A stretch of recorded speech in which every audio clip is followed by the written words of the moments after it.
The Bedouin. The Bedouin are world famous. They are the Arab people who live in the desert and move from one place to another. Their name in Arabic means people who wander and never stay still. If there is a lot of water and food in an area, they can stay with their cousins and perhaps with others from the same group. But when it's hard to find something to eat or drink, the Bedouin travel only with their wives, children, and perhaps, if they are old, with their parents. They live in tents, the only place that they can call their home. The Bedouin often prefer to travel alone. Their brothers usually live far away from them and generally do different jobs. So if disaster comes to one area, they can always get help from a different place where the problem is not so serious. They sometimes have herds of goats or camels, or sometimes, if they live near the sea, they can get food from fishing. They also earn money by helping people to travel across the desert. The Bedouin have very strict rules that tell them how to live. Their women live with honor because they never know a man until they get married.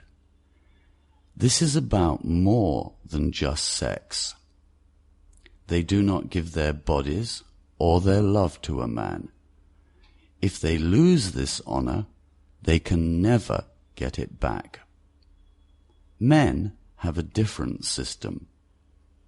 They must look after the honor of the women in their families and protect their homes.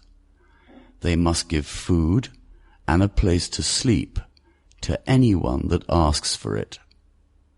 It does not matter if that person is an enemy or if the Bedouin are very poor and haven't got much food for themselves. They must still give. And the Bedouin must be brave and fight for their families and their people. If the Bedouin kill another person from the same tribe, they must die. The general idea is that if you take blood, you must give blood. Sometimes the Bedouin's cousins must find the murderer and kill him. If they cannot, the killer's brother must die. There is a saying about the Bedouin: "First I against my brother, then my brothers and I against my cousins, and finally my cousins and I against strangers." These days there are not many Bedouins. In the late 19th century, many started to live part of the time in houses. This was because the Ottoman Empire in the Arabian Gulf thought the Bedouin were a risk to security and wanted them to stay in one place. However, the Bedouin way of life really started to change in the 1950s and 60s. In Syria, there was no water from 1958 to 1961 because it did not rain, and many Bedouin left the desert to look for normal jobs. Also, borders have become more important.